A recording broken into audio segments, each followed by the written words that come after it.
Minute کے لیے ملاقات کی ہو گئی ہے، 15 منٹ میری بہنوں کے ساتھ اور 1.5 منٹ ایک لائر ظہیر عباس کے ساتھ ہوئی ہے۔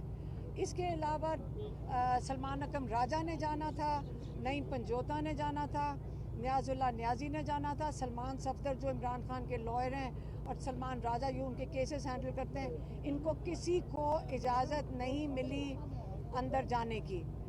اور آپ اگر سمجھتے ہیں کہ عمران خان آئسولیٹ نہیں ہوئے، عمران خان کو مائنس کرنے کی ایفرٹ نہیں ہو رہی ہے، تو یہی ہے جس کو ہم کہتے ہیں کہ یہ مائنس کیا جا رہا ہے، ٹھیک ہے۔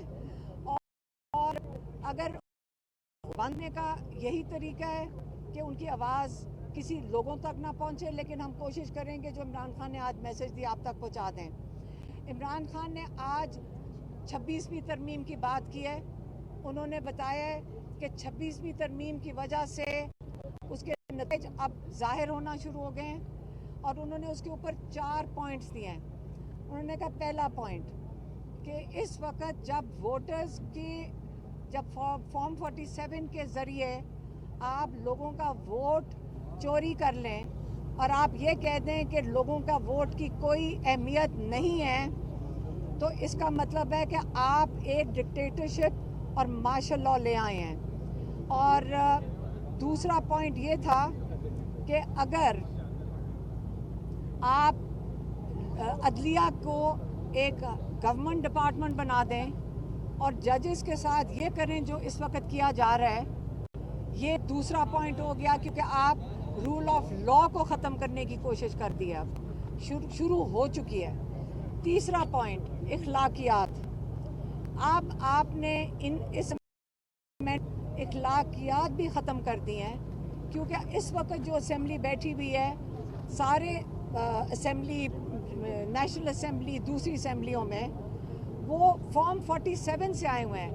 انہوں نے لوگوں کی نمائندگی وہ نہیں کر رہے، وہ چوری کے ووٹ سے بیٹھے ہوئے ہیں۔ اگر یہ چوری کا ووٹ کا مطلب ہے ان لوگوں کو ووٹ آپ لوگوں نے منتخب نہیں کر کے بھیجا اسمبلیوں میں، اس کا مطلب لوگوں کی آواز بند کی جا رہی ہے، ان کے نمائندے نہیں ان کو نمائندگی کر سک رہے۔ تیسرا پوائنٹ انہوں نے کہا ہے کہ چوتھا پوائنٹ انہوں نے کہا ہے میڈیا کی آواز بند کر دی گئی ہے، اور یہی 3-4 ستون ہیں جس کے اوپر ایک جمہوریت کھڑی ہوتی ہے۔ اور یہ کہہ رہے ہیں کہ جو 27ویں ترمیم لائی جا رہی ہے، 27ویں ترمیم کا سے بہتر ہے کہ آپ بادشاہت کا نظام ڈیناؤنس کر دیں۔ آپ اس کی کیوں تکلف کرتے ہیں کہ آپ 27ویں ترمیم لانے کی کوشش کر رہے ہیں؟ کیونکہ آہستہ آہستہ آپ نے لوگوں کو بالکل کم کر دی ہے۔ اور جو جب آزادی کے وقت پاکستان کو جب ہندوستان سے مسلمانوں نے آزادی لی تھی، اس ملک کا نام رکھا تھا پاکستان، اور یہ پاکستان بنا ہے ایک کلمے کے اوپر، لا الہ الا اللہ۔ کیوں کہا جاتا ہے کہ پاکستان کا مطلب کیا ہے لا الہ الا اللہ؟ کیونکہ یہ کلمہ ہی ہے جو آپ کو غلامی سے آزاد کرتا ہے، یہ کلمہ ہی ہے جس کی وجہ سے پاکستان آج قائم ہے۔ انہوں نے یہ بھی کہا کہ یہ جو حالات ہیں آج کل غلامی کے، جو آپ کو بالکل مکمل طور پہ غلام بنایا جا رہا ہے، اس سے بہتر ہے میں بھی جیل میں ہی سارا وقت گزار دوں، تو کوئی اس غلامی سے بہتر ہے۔ اور اگر باقیوں کو بھی جیلوں میں جانا پڑے، کہتے ہیں کہ جیلوں میں جانا بہتر ہے بنسبت اس نظام کو قبول کرنے سے، اس غلامی کے نظام کو قبول کرنے سے۔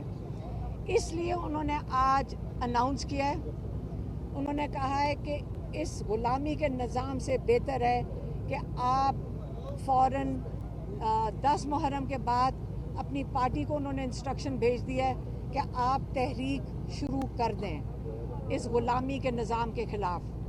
اور انہوں نے ایک اور چیز ہے انہوں نے پنجاب اسمبلی کے اندر جیسے بھچر صاحب نے لیڈ کیا، انہوں نے مزاحمت لیڈ کی، اسے انہوں نے ان کو اپریشیٹ کیا۔ انہوں نے کہا میں شروع سے کہہ رہا ہوں ان اسمبلیوں میں کوئی ضرورت نہیں ہے آپ کو ان کو